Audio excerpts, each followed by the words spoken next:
So may harvest tayong 395 watts at 27.4 amperes. 13.8 volts pa. So kayang-kaya ng ating solar power ang ref working.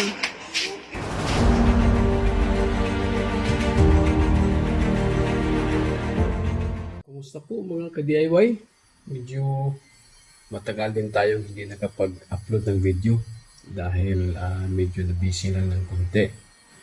But anyway, ngayon, meron akong i-share sa inyo na isang video na regarding to sa isang babae na nakapag-DIY ng solar setup para sa kanilang bahay.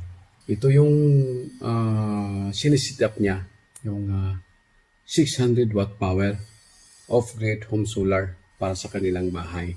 Ito si Ate Elfax actually is hindi ko naman masasabi na meron siyang talagang alam sa electrical or pagiging electrician.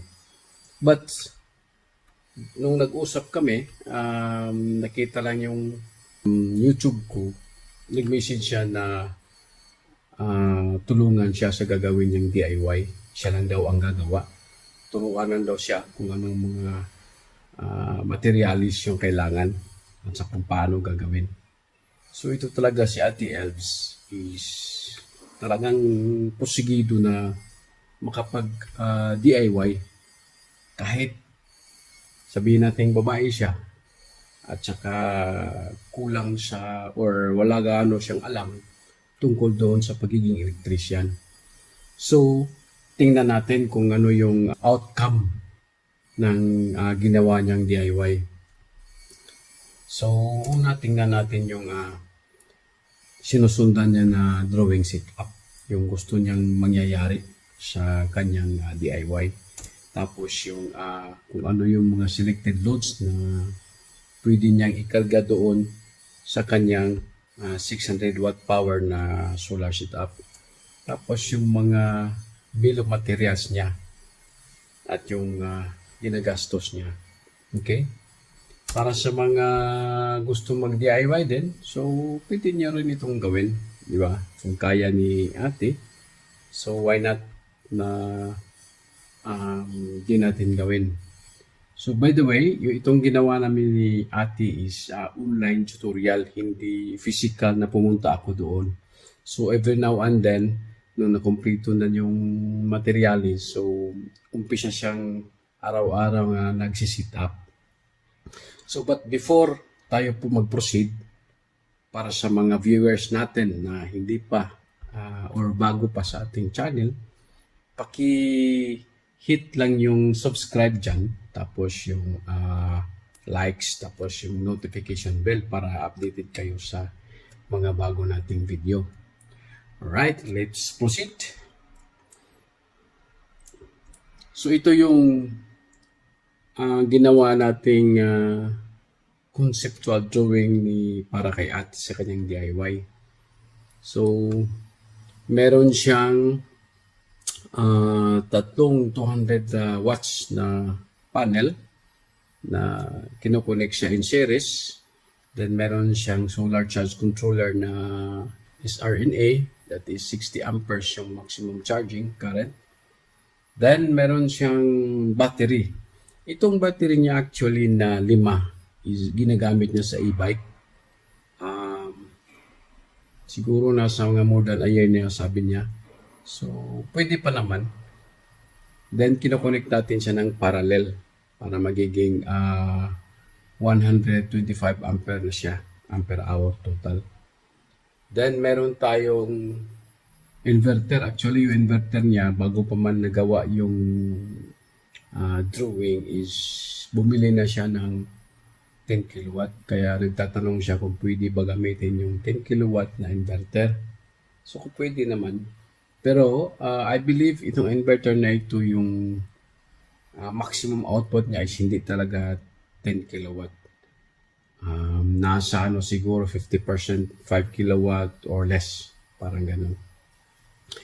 Then meron din tayong voltage protection module niya na nagko-control, nagpo-protect sa volt sa battery niya. Na gamit natin ang DC contactor na 200 amperes power relay. Actually, itong DC contactor na ito is ginagamit ito sa sasakyan pang high current.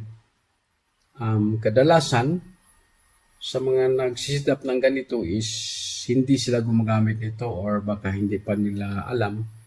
Ang kadalasan na ginagamit nila is yung solid state na relay.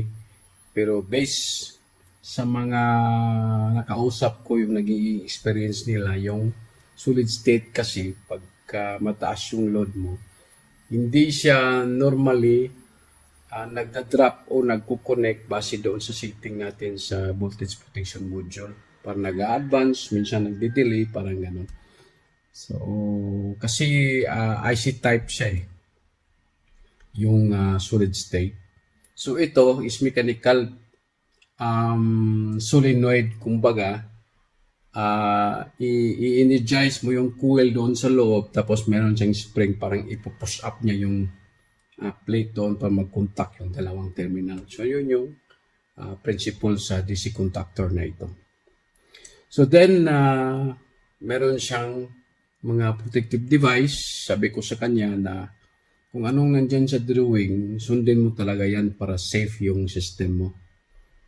Tapos, meron din siyang digital meter para mamonitor niya yung tawag dito, yung consumption niya sa bawat oras or araw. Tapos ilan yung load niya sa particular na oras kasi gusto niyang malaman. So ito yung kabuuan ng ano niya, drawing setup. Tapos ang pinagagamitan niya sa solar setup niya is ref na merong 90 watts. Yung TV niya na 43 inches actually is hindi siya 115. Siguro nasa mga 30 to 40 watts, parang ganun. Tapos electric fan na 30 watts, then meron siyang lighting na 24 watts sa LED type actually ito. Tapos yung router niya na dalawa, 7 watts. Then CP charger na 9 watts. Then actually, dinagdag pa niya yung e-bike battery niya, dito niya charge. So siguro nasa mga palagay na nating 100 watts din. Kasi ano siya, 25 ampere hour na 12 volts. So that is 300. So hindi ka naman diretso 300 yan. So nakasiguro sa mga ano yan, nasa mga between 50 to 100 yung charging watts niya doon sa battery. So then tingnan natin yung gastos niya. So, ito yung bill of materials niya. So, yung bill of materials niya actually is, itong isa rin binili niya sa online, sa Shopee yata. Actually, hindi lang 6.3, mga 7 plus yata sa Shopee. Pero sa Lazada, ito is nasa 6 plus lang, 6.3. Then, yung inverter niya nasa 3.7. Then, ang pinakamahal niya na materials, itong solar panel na tatlong 200 na 11,350. Then, yung e-bike niya, since existing, din natin nilagyan ng price. Wala siyang ginamit na railings, wala din siyang ginamit na end-clamps, walang L-foot, angle lang na aluminum yung ginamit niya. Tapos, wala ding mid-clamp. Then, yung PV cable niya. Then, yung battery. Nung bumili siya ng inverter, may kasama na yung battery cable na may lugs. Tapos, yung mga protective device din, yung mga MCBs, DCs, PDs, binili din niya ito. Then, yung DC contactor din, medyo mahal to. Comparing sa solid state na mura. Ito is 200 amperes, nasa 1,480. Then, yung 12 ways na DB, okay, then isang digital meter na nasa 600 plus. Tapos yung mga cable niya na mga nasa bahay na sobra-sobra, yun ang ginamit niya. So actually, some of the price list is some of the materials is hindi niya binili. So most likely, yung estimated cost ng materials niya is nasa 32,000. So medyo malaki rin dahil yung panel niya at saka isa rin is medyo mahal. So ito yung kabuuan ng ano niya, bill of materials. Okay? So sige, pakinggan natin kung anong sasabihin ni ate. So may harvest tayong 395 watts at 27.4 amperes. 13.8 volts pa. So kayang-kaya ng ating solar power ang ref. Ano yung sinasabi ni ate? So kayang-kaya ng ating solar power ang ref. Ito po ang aking mini solar setup. Yan. Meron po tayong SRNE na MPPT na 60 ampere. Yan po. Running po siya. So, makulimlim na ngayon dahil 4:02 PM na. Yan. So, may load tayo. So, yung harvest niya, 42 watts na lang. 3 amperes. Dahil makulimlim na. And, yung SCC po natin, merong breaker papunta sa ating battery. At yung battery naman po natin ay battery ng e-bike to. Ang bawat isa ay 12 volts, 25 amperes. So, nagparallel tayo ng connection. So, 12 volts, 125 AH na po siya. Yan. So, nilagyan po natin siya ng speedy tsaka breaker papunta po sa ating solar panel. Ayan. So, yung from battery to breaker papunta sa ating inverter. Inverter na 10,000 watts, pure Cinewave, 12 volts. Ayan. Nagana po. So, meron po siyang nilalabas na 227 volts. At yung battery natin ay 13 volts po. So, yung breaker, papunta po sa ating contactor. Sa positive, pumunta ng ating inverter. At ito naman po ay papunta sa ating LVD. So, yung LVD natin, nandun sa loob, may reading siyang 12.7. So, yung LVD, sa papuntang out, ay pumunta naman siya sa ating contactor. Ayan. Dito yung connection. At yung ating inverter na plug, pupunta po yan sa ating breaker na AC. Ayan. Tapos, pupunta na rin sa ating AC na breaker hanggang sa ating wattmeter. Ayan. So, may load lang tayo na modem na dalawa. Yun lang po yung nagra-running ngayon dahil pinatay ko na po yung ref namin. So, yan po. Bagong gawa lang, kaya yung konsumo pa lang natin ay 1.15 kWh pa lang po. Yan. Tapos yung panel po natin ay tatlong panel. Ito po sa labas. Yan. Tatlong panel po yan.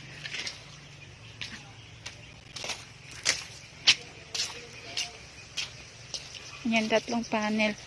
Capacity ng bawat isa ay 200 watts.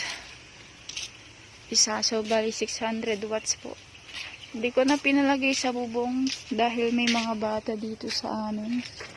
At yung ating connection dito sa ating solar panel ay naka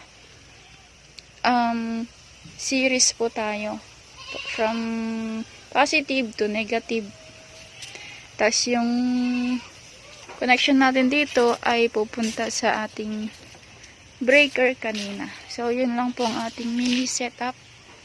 12 volts, 135 Ah battery, and 600 watts solar panel na naka-series po. Yun lang po. Thank you. Para sa gustong magpa DIY, kung gusto nyo, pwede naman tayong mag online na DIY tulad kay ate. So, pwede natin gawin yon. As long as same ni ate, meron siyang mga tools din. Actually, yung tools ni ate hindi gaano kumpleto.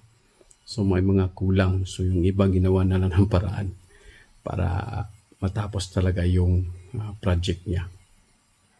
So, again, para sa mga gustong mag-DIY, i-message niyo lang ako sa number ko dyan na naka-display din sa screen para matulungan ko kayo kung paano kayo mag-umpisa. So, saka na natin pag-usapan yung kung magkano yung professional fee. Hindi naman problema yon. Ang importante doon na makatapos ka sa yung project na hindi ka mamoblema kung paano mo gagawin yon.